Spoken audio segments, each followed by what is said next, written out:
बात करते हैं पहले नंबर क्या लिखा है। पहले नंबर ये लिखा है इलेक्ट्रॉन वोल्ट की परिभाषा लिखिए। सबसे आसान तरीके से ये 3 नंबर का आता है। जी हाँ दोस्तों, बात नंबर की नहीं, बात इज्जत की। कहने मतलब ये है कि आ गया क्वेश्चन में या पेपर में तो क्या आप छोड़ के आओगे तो नंबर कट जाएगा। इसने 3 नंबर का 1 नंबर आपके लिए बहुत जरूरी है। ठीक, तो बिल्कुल ध्यान से देखना, बहुत आसान ट्रिक के साथ बता रहा हूँ, है ना। इससे आसान आपको कोई नहीं बताएगा। अगर इससे आसान लिखते हो तो कम नंबर मिलेगा, इससे ज्यादा लिखते हो तो आपको नंबर अच्छा मिलेगा। ये मान चलिए अगर आप ज्यादा याद कर लेते तो भाई अच्छी बात है, लेकिन जो मैं बता रहा हूँ एकदम रियलिटी है, प्योर चीज है। ठीक, तो क्या लिखा है, इलेक्ट्रॉन वोल्ट की परिभाषा लिखिए। तो देखिए मेरे भाई क्या लिखना है, यह ऊर्जा का जूल की तुलना में बहुत छोटा मात्रक है। अगर आपसे कोई पूछता है तो यही बोलना है सबसे पहले, ये इलेक्ट्रॉन वोल्ट वह चीज है, इलेक्ट्रॉन वोल्ट ऐसे लिखना है, इलेक्ट्रॉन वोल्ट यह ऊर्जा का जूल है की तुलना में, ऊर्जा का जूल की तुलना में बहुत छोटा मात्रक है, इसे हम इलेक्ट्रॉन वोल्ट कहते हैं। बहुत सटीक तरीका है, इससे आसान नहीं मिलेगा। और एक इलेक्ट्रॉन वोल्ट बराबर क्या होता है, 1.6 गुणे 10 घात मास के 19। अगर आप ये लिख के चले आते हो तो नंबर नहीं मिलेगा, क्योंकि यहाँ बोला गया परिभाषा लिखिए। ठीक, ये परिभाषा लिखने के बाद अगर आप इसको नहीं लिखते हो तो नंबर नहीं मिलेगा, इसीलिए परिभाषा भी लिखना पड़ेगा। और इसको जरूर अगर आप इतना अगर आप लिखते हो तो गारंटी 3 नंबर आपके हाथ में तुरंत पक्का हो जाएगा, क्योंकि ये शो कर देगा कि हाँ इस बंदे ने सही से लिखा है। ठीक, तो ध्यान रहे, इसको जरूर लिखना है।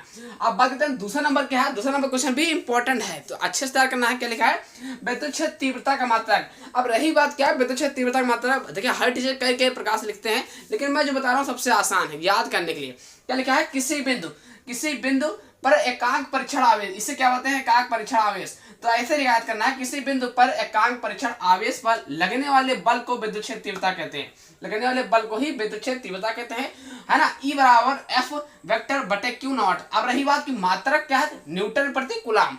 बस मात्रक ले देते हो तो पूरा नंबर मिल जाएगा। तो यही तो क्वेश्चन आपसे क्या पूछा गया कि विद्युत क्षेत्र की परिभाषा लिखिए तथा इसका मात्रक लिखिए और सूत्र लिखिए। मैंने मात्रक बता दिया, सूत्र बता दिया और परिभाषा लिख दिया, पूरा कंप्लीट 3 नंबर पक्का यहाँ से। तो मेरे भाई करना क्या है, स्क्रीनशॉट अगर चाहते हो कि हमें ऐसे इंपॉर्टेंट वीडियो मिलता रहे फिजिक्स केमिस्ट्री मैथ पर, तो करना क्या है, सब्सक्राइब कर लेना है, ये आपकी जिम्मेदारी भी बनती है। ठीक, करना क्या है, स्क्रीनशॉट। दोस्तों आपने इसके साथ ले लिया होगा, ये तो भी ट्रेलर है, इसके बाद भी इंपॉर्टेंट क्वेश्चन आएंगे। ठीक, इंपॉर्टेंट नेम, तो बिल्कुल देखते रहिए। बात करता हूँ तीसरा नंबर। तीसरा नंबर क्वेश्चन क्या है, तीसरा नंबर लिखा है कि विद्युत फ्लक्स किससे कहते हैं। आपसे क्वेश्चन इस तरीके पूछा गया, विद्युत फ्लक्स की परिभाषा लिखिए तथा इसका मात्रक लिखिए, सूत्र भी लिखिए। तो ये रहा आपका क्वेश्चन मेरे भाई। इसका आंसर क्या हो जाएगा, बहुत आसान तरीके से बता रहा हूँ। ये आपको छोटा दिख रहा है लेकिन ये काफी लंबा होगा। काफी मतलब जब काफी में लिखोगे तो लंबा होगा, ऐसी बात नहीं है, लेकिन आप ध्यान से देखो तो क्या लिखा है, बहुत आसान तरीका है। क्या लिखा है, किसी बंद पेट से अभिलंब दिशा में गुजरने वाले विद्युत बल की संख्या को ही विद्युत फ्लक्स कहते हैं।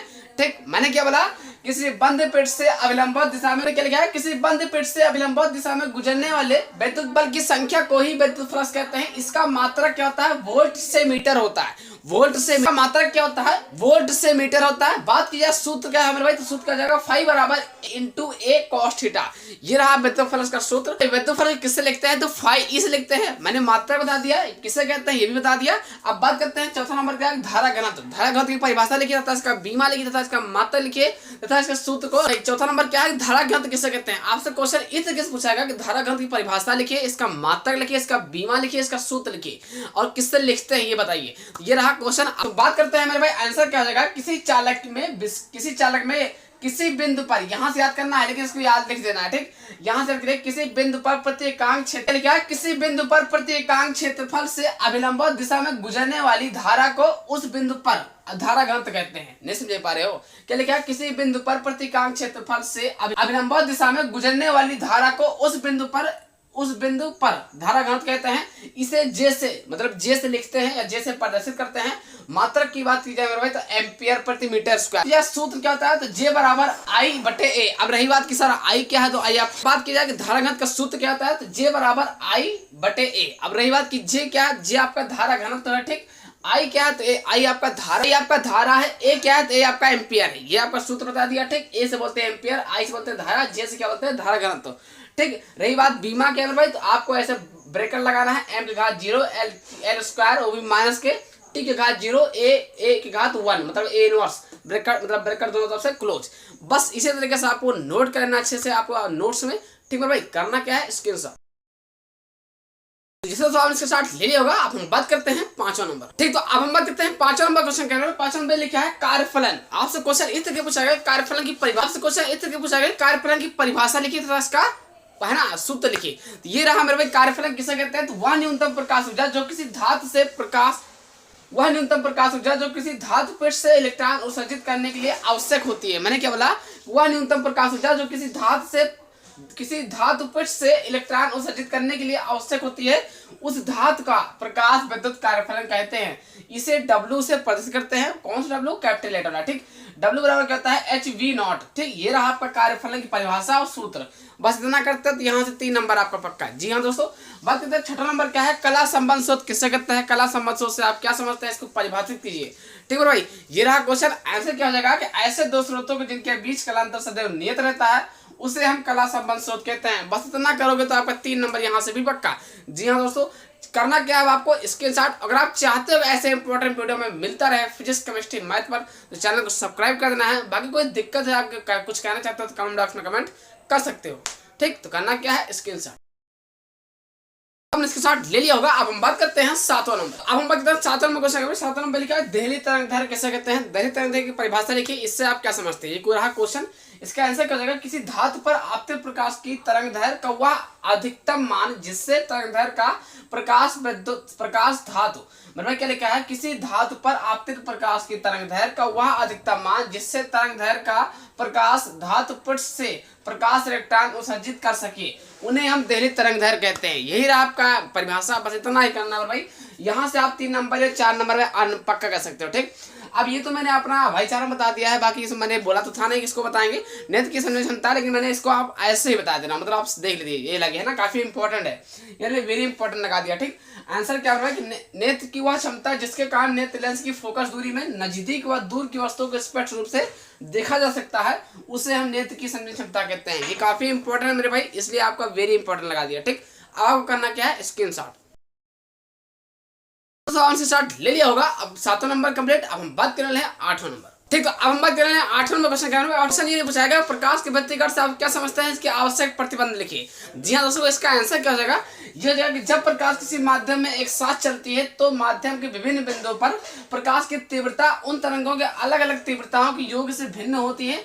ठीक, इतना लिखने के बाद यहाँ पे लिखना है कुछ स्थानों पर प्रकाश तीव्रता न्यूनतम होती है, लगभग 0 होती है, जबकि कुछ स्थानों पर प्रकाश तीव्रता अधिकतम होती है। यहाँ देखना न्यूनतम है, यहाँ पर अधिकतम होती है। ठीक, प्रकाश की इस घटना को, मतलब जहां न्यूनतम और अधिकतम की, मतलब जो न्यूनतम होता है अधिकतम होता है, इस ही घटना को, वही बोला गया है, प्रकाश की इस घटना को प्रकाश का व्यतिकरण कहते हैं। जी हाँ दोस्तों, ये रहा आपका आसान क्वेश्चन, इससे आसान नहीं मिलेगा। अब आप कहना क्या है? आवश्यक शर्तें जब तक नहीं लिखते तब तक आपको नंबर नहीं दिया जाएगा। कम से कम 2 या 3 आवश्यक शर्तें लिखना है। तो पहला शर्त क्या है? दोनों तरंगों के आयाम बराबर होने चाहिए। दूसरा नंबर क्या है? दोनों तरंगों की आवृत्तियां अथवा तरंगदैर्घ्य बराबर होनी चाहिए। ठीक, तीसरा नंबर क्या है? दोनों प्रकाश स्रोत बहुत संकीर्ण होने चाहिए, मतलब बहुत कमजोर, बहुत संकीर्ण होने चाहिए। बस अगर आप इतना ऐसे ही लिख देते हो ना, तो यहाँ से आपका 5 नंबर पक्का हो जाएगा। जी हाँ दोस्तों, ये 5 नंबर का आता है, आपने सही सुना। करना क्या है? स्क्रीनशॉट। दोस्तों आपने स्टार्ट ले लिया होगा। अब हम बात करते हैं 9वां नंबर। बात करते हैं 9वां नंबर क्वेश्चन कर रहे हैं। 9वां नंबर काफी इंपॉर्टेंट है। इसका क्या नाम है? मैक्सवेल के विद्युत चुंबकीय तरंग का सिद्धांत। क्वेश्चन आपसे इस तरह पूछा गया कि मैक्सवेल के विद्युत चुंबकीय तरंग के सिद्धांत का मतलब परिभाषित कीजिए। ठीक, परिभाषित कीजिए। तो इसका आंसर ये 5 नंबर का आता है भाई। तो इसका आंसर क्या लिखना है? बहुत आसान तरीके से, जब कभी किसी विद्युत परिपथ में विद्युत धारा उच्च आवृत्ति से बदलती है, अर्थात परिपथ में उच्च आवृत्ति के विद्युत दोलन होते हैं, तो उस परिपथ से ऊर्जा तरंगों के रूप में चारों ओर प्रसारित होने लगती है। इन तरंगों को विद्युत चुंबकीय तरंग कहते हैं। इन तरंगों को विद्युत क्षेत्र E तथा चुंबकीय क्षेत्र B परस्पर लंबवत तथा तरंग के संचरण की दिशा के भी लंबवत होते हैं। ठीक, तरंग के संचरण की दिशा के लंबवत होते हैं। मेरे भाई इतना करना है। फिर आपको लिखना क्या है? अभिलक्षण। कम से कम 2 लक्षण या मतलब 2 अभिलक्षण लिखना है। पहला नंबर क्या है कि विद्युत चुंबकीय तरंगों त्वरित आवेश द्वारा उत्पन्न की जाती है। दूसरा नंबर क्या है कि इन तरंगों के संचरण के लिए किसी पदार्थिक माध्यम की आवश्यकता नहीं होती है। जी हाँ दोस्तों, बस इतना करते हो आप तो यहाँ से आपका 5 नंबर पक्का हो जाएगा। तो करना क्या है? स्क्रीनशॉट। इससे दोस्तों आपने स्टार्ट ले लिया होगा। अब हम बात करते हैं 10वां नंबर। हम बात करते हैं 10वां नंबर क्वेश्चन क्या है? 10वां नंबर लिखा है प्रकाश विद्युत प्रभाव के नियम लिखिए। क्वेश्चन आपके इस तरह पूछा गया प्रकाश विद्युत प्रभाव के नियम लिखिए। ठीक, तो ये रहा क्वेश्चन। मेरे भाई आंसर क्या हो जाएगा कि वैज्ञानिक लेनार्ड तथा मिल्टन ने प्रकाश विद्युत प्रभाव के संबंध में किए गए प्रयोगों से प्राप्त परीक्षणों के आधार पर कुछ नियम दिए, जो प्रकाश विद्युत प्रभाव नियम कहलाते हैं। प्रकाश विद्युत प्रभाव के नियम निम्नलिखित हैं। निम्नलिखित प्रभाव नियम है। पहला नंबर का लिखा है किसी धातु की सतह से प्रकाश इलेक्ट्रॉन के उत्सर्जनों, क्या लिखा है भाई? किसी धातु की सतह से प्रकाश इलेक्ट्रॉनों के उत्सर्जन की दर धातु की सतह पर गिरने वाले प्रकाश की तीव्रता के अनुक्रमानुपाती होता है। दूसरा नंबर क्या लिखेंगे भाई, प्रकाश इलेक्ट्रॉनों की अधिकतम गतिज ऊर्जा प्रकाश की तीव्रता पर निर्भर नहीं करता है। ठीक, तीसरा नंबर क्या है, प्रकाश इलेक्ट्रॉनों की अधिकतम गतिज ऊर्जा प्रकाश की आवृत्ति के बढ़ने पर बढ़ता है। ये रहा तीनों के तीनों महत्वपूर्ण नियम मेरे भाई, ऐसे ही आपको करना है।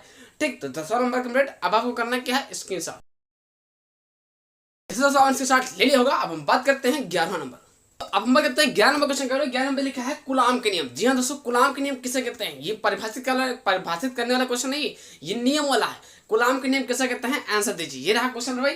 तो क्या हो जाएगा, दो स्थिर बिंदु आवेशों के बीच लगने वाला आकर्षण या प्रतिकर्षण बल दोनों आवेशों के गुणनफल के अनुक्रमानुपाती, क्या लिखा है, अनुक्रमानुपाती तथा उनके बीच की दूरी के वर्ग के व्युत्क्रमानुपाती होता है, उसे हम कूलाम के नियम कहते हैं भाई। ज्यादा मैं समझाऊंगा ना क्योंकि टाइम बहुत कम है, काफी रात में वीडियो बन रही है, 11 बजे रात की वीडियो बन रही है। ठीक, तो बस ऐसे बता दिया मेरे भाई, क्योंकि हमने इसका आंसर सब यानी जितने भी नियम वाले क्वेश्चन है हमने बता रखा है आंसर अच्छे समझा करके, और समझा दे रहे हैं, कोई दिक्कत तो नहीं। बाकी और ज्यादा डीपली नॉलेज लेना है और ज्यादा जानकारी लेना है तो इसके नीचे वीडियो के नीचे एक लिंक लगी हुई है, जाके एक बार चेक कर लेना, वो वाली चेक कर लेना। ठीक, उसमें 5 महत्वपूर्ण नियम जैसे आप देख रहे हैं ना अभी, वो भी मिलेगा। तो सूत्र क्या जाएगा भाई, F बराबर 1/4 pi epsilon not into Q1 Q2 बटे R स्क्वायर। अब बात की जाए सर कि भाई 1/4 पाई एप्सिलॉन नॉट का मान कितना होता है, तो मेरे भाई इसका मान होता है 9 × 10⁻9। ये रहा मेरे भाई इसका आंसर। करना क्या आपको, स्क्रीनशॉट। काफी इंपॉर्टेंट क्वेश्चन भाई, जैसा कि आपको करना क्या है, स्क्रीनशॉट। ऐसा दोस्तों हम स्क्रीनशॉट ले लिया होगा।